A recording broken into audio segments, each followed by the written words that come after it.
আজকের যে শিরোনাম সেই শিরোনাম নিয়ে আলোচনা করব এই কারণে যে বাংলাদেশে আওয়ামী লীগ ৩৫% লোক আওয়ামী লীগ করতো যখন তারা ক্ষমতায় ছিল।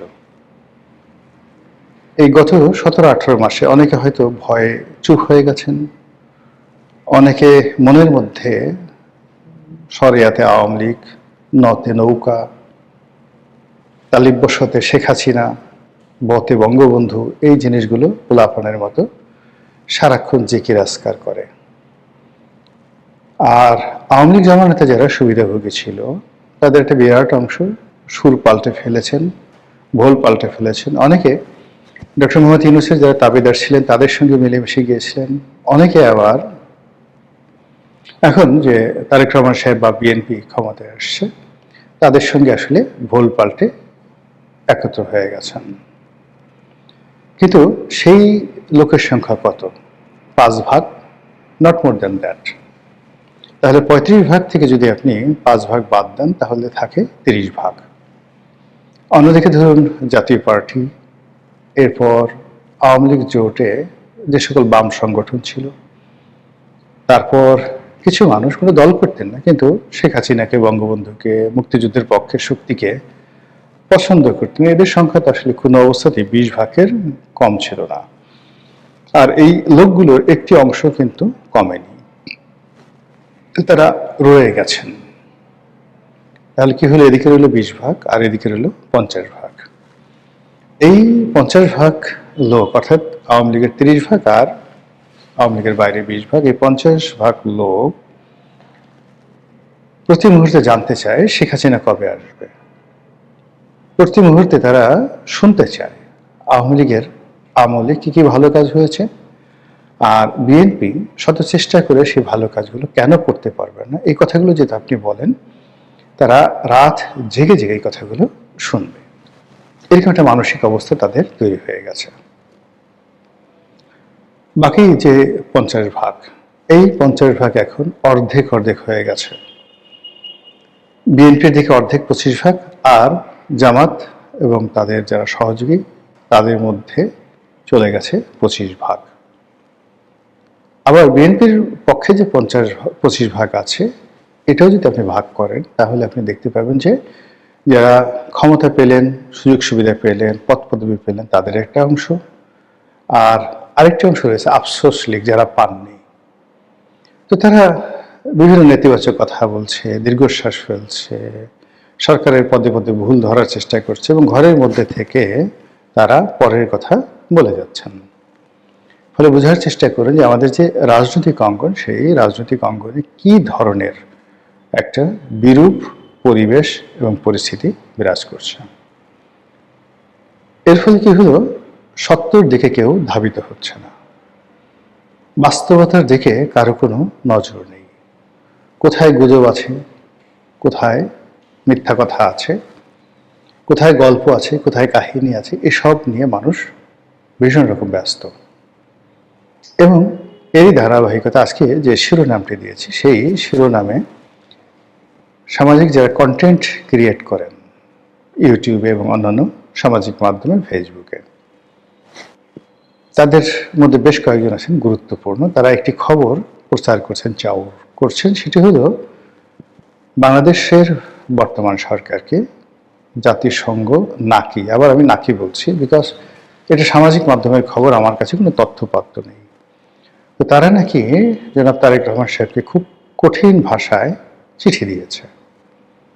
কোন ক্ষমতা বলে, কোন বিধি বলে আওয়ামী লীগকে নিষিদ্ধ করা হলো, সত্য মিথ্যা জানি না।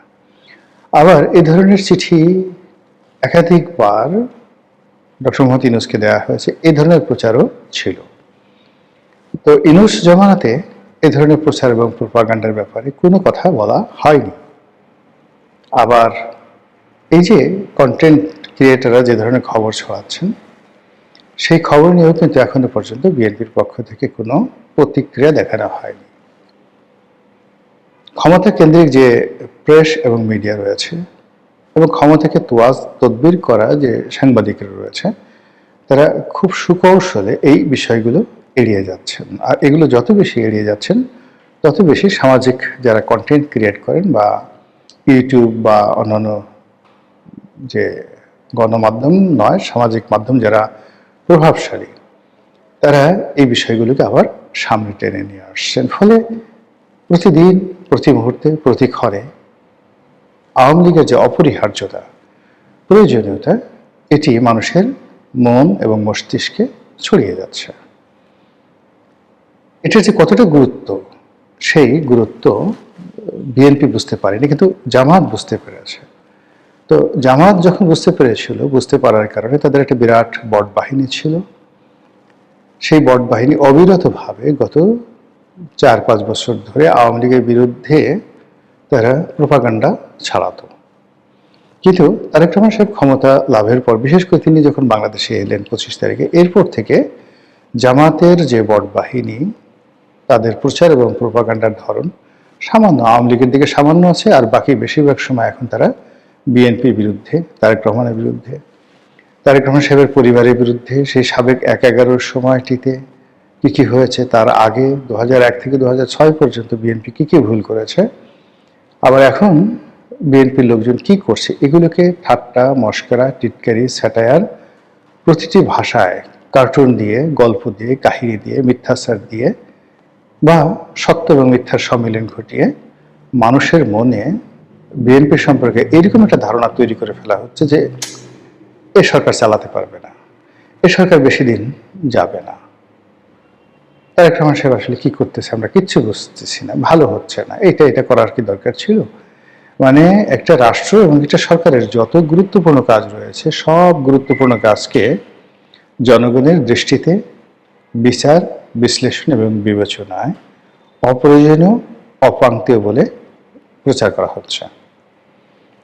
আর অন্যদিকে যারা দায়িত্ব পালন করছে, তাদেরকে সামাজিকভাবে হেয় করা, মানসিকভাবে তাদেরকে ভেঙে ফেলা ইত্যাদি প্রচার এবং প্রোপাগান্ডার মধ্যেই সরকারের প্রায় 40 দিন অতিবাহিত হতে চলেছে।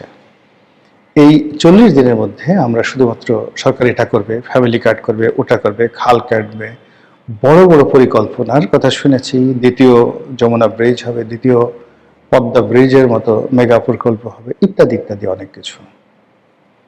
আর যেটা হয়, রাজনৈতিক সরকার আসলে, বাংলাদেশের মতো রাষ্ট্রে ব্যাপক ফলক পরিবর্তন হয়। যে আন্তর্জাতিক বিমানবন্দর আবার আসবে, তারপর চন্দ্রিমা উদ্যান আবার জিয়া উদ্যান হয়ে যাবে, ইত্যাদি ইত্যাদি নানা রকম যে বিষয়গুলো, এগুলো পুরোদমে চলছে। আবার অন্যদিকে আওয়ামী লীগের যারা লোকজন আছে, তারাও তো এই যে সরকারের দুর্বলতা, তারা তো বুঝে 17 বছর তারা কন্টিনিউয়াসলি সরকার চালিয়েছে। তো এই যে 16-17 বছর তাদের সরকার চালানোর অভিজ্ঞতা, সব মিলিয়ে সরকারের দুর্বলতা, এবং এখন তারা ক্ষমতাহীন, তারা বুঝে যে সরকারের কোন কোন জায়গাতে ব্যথা আছে, বেদনা আছে, তারা এই রাষ্ট্রটি রেখে গেছে, কোন কোন জায়গাতে কোন অবস্থায় রেখে গেছে, এটা তাদের মুখস্থ। এই জায়গাতে শক্তি আছে, এই জায়গাতে ঘা আছে, অভিঘাত আছে, এই বিষয়গুলো জেনে তারা তো নাকে তেল দিয়ে ঘুমাবে না। তারা এই জায়গাগুলোতে আঘাত হানবে, এমনভাবে আঘাত হানবে যেন সরকার পর্যদস্ত হয়, বিপর্যস্ত হয়, এবং সেই কাজটি হয়তো তারা শুরু করে দিয়েছে। এখন এগুলো সরকার কিভাবে মোকাবেলা করবে, এটা তাদের ব্যাপার। কিন্তু আমি যে শিরোনামটি এটা বলেছি যে জাতিসংঘ কিংবা ধরুন মার্কিন প্রশাসন কিংবা ইউরোপীয় ইউনিয়ন থেকে শুরু করে অন্য যে আন্তর্জাতিক সংস্থাগুলো রয়েছে, প্রায় সকল সংস্থার সাথে আওয়ামী লীগের এই গত 15 বছর 16 বছরে তাদের একটা নিদারুণ সম্পর্ক হয়েছিল। মার্কিন প্রশাসনকে কিভাবে নিজেদের পক্ষে ব্যবহার করতে হয়, জাতিসংঘকে কিভাবে দলের পক্ষে, রাষ্ট্রের পক্ষে, সরকারের পক্ষে ব্যবহার করতে হয়, এই পলিসি তাদের জানা আছে। এই কাজ করার জন্য যে টাকা দরকার, সেটা তাদের আছে। এই কাজ করার জন্য দেশে এবং দেশের বাইরে যে লোকবল দরকার, সেটা আছে।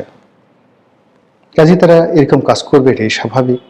এবং আপনারা ইতিপূর্বে জানেন যে যখন 2001 থেকে 2006 পর্যন্ত বিএনপি ক্ষমতায় ছিল, তখন তো জনাব সজীব ওয়াজেদ জয়, তিনি বয়সে অনেক নবীন ছিলেন, অভিজ্ঞতা ছিল একেবারে কম, কিন্তু তারপরে ওই সময়টাতে মার্কিন লবিস্ট গ্রুপগুলোর সাথে এবং বিভিন্ন লবিস্ট ফার্মের সাথে সজীব ওয়াজেদ জয় যে গুরুত্বপূর্ণ সম্পর্ক গড়ে তুলেছিলেন এবং সেই সম্পর্ককে কাজে লাগিয়ে মার্কিন ট্রেজারি ডিপার্টমেন্ট, মার্কিন যেটাকে বলা হয় হোমল্যান্ড সিকিউরিটি ডিপার্টমেন্ট, তারপর মার্কিন যে department of justice, Pentagon, white house, বিভিন্ন গভর্নর অফিস, বিভিন্ন কংগ্রেসম্যানের অফিস, এইগুলোতে সরকার বিরোধী অর্থাৎ তৎকালীন জামাত এবং জোট সরকার বিরোধী একটা যাকে বলা হয় প্রভাকাণ্ডা তারা এস্টাবলিশ করতে পেরেছিল। ফলে কি হলো, বাংলাদেশ জঙ্গিতে ভরে গেছে। এখানে আল কায়দা কিংবা তালিবানদের চাইতেও বৃহত্তর শক্তিশালী একটি পক্ষ, যা কিনা আমেরিকার জন্য মানে মারাত্মক সমস্যা সৃষ্টি করবে, এরকম একটা ন্যারেটিভ কিন্তু তখন ওই মার্কিন লবিস্ট গ্রুপরা সজীব ওয়াজেদ জয় এবং আওয়ামী লীগের পক্ষে কাজ করে পুরো মার্কিন প্রশাসনে সেটা তৈরি করে ফেলেছিলেন। ফলে জামাত, বিএনপির বেশ কয়েকজন শীর্ষ নেতা ইনক্লুডিং তারেক রহমান সাহেব সম্পর্কে মার্কিন পররাষ্ট্র দপ্তর, মার্কিন ডিপার্টমেন্ট অফ জাস্টিস এবং তাদের যে সামরিক বাহিনী এবং তাদের যে সকল গোয়েন্দা সংস্থা রয়েছে ইনক্লুডিং FBI, এ সকল প্রতিষ্ঠানে বিএনপি, জামাত এবং তারেক রহমান সাহেবের যে ভাবমূর্তি, এটা আওয়ামী লীগ সে আজ থেকে প্রায় 20 বছর আগে কতটা ক্ষতি করতে পেরেছিল, সেই ক্ষতির রেশ এখনো কিন্তু বিএনপি কাটিয়ে উঠতে পারেনি। তো কাজেই সেই বিএনপি ক্ষমতায় এসছে, আর আওয়ামী লীগ গত 20 বছরের অভিজ্ঞতা, মানে সেই যে সময়টাতে তারা বিএনপির বিরুদ্ধে লবিস্ট নিয়োগ করেছিল, সেই অভিজ্ঞতা থেকে আজ পর্যন্ত যদি আপনি ধরেন 20 বছর কম করলে, এর মধ্যে 17 বছর বা 16 বছর তাদের ক্ষমতাকালীন সময়, আর বাকি 4 বছর হলো বিএনপি জামাত জোটের ক্ষমতাকালীন সময় এবং 111-এর সময়। তো এই সময়টিতে তারা যে কাজ করেছে সজীব ওয়াজেদ জয়ের নেতৃত্বে, সেই কাজ কি এখন বন্ধ আছে? আমার তো মনে হচ্ছে না। সেই কাজগুলো তারা বরং আগের চেয়ে আরো বেশি করবে। আর এই কথাগুলো আমি বলছি এই কারণে যেন সরকার সতর্ক হতে পারে, সরকারের লবিস্ট নিয়োগ করতে পারে। এবং আমেরিকাতে যে সমস্ত লোকজন গত 16-17 বছর ধরে বিএনপির পক্ষে কাজ করেছে, বিএনপির লোকজন যদি তাদেরকে ভুলে যায়, তুচ্ছ এবং তাচ্ছিল্য করে, তাহলে এই লোকগুলোকেই আওয়ামী লীগ কিনে নেবে। আমেরিকাতে যারা বিএনপি লবিস্ট গ্রুপ ছিল তাদেরকে আওয়ামী লীগ কিনে নেবে, মানে বাংলাদেশে আওয়ামী লীগ, বাংলাদেশি আমেরিকান যারা বিএনপি সাপোর্টার।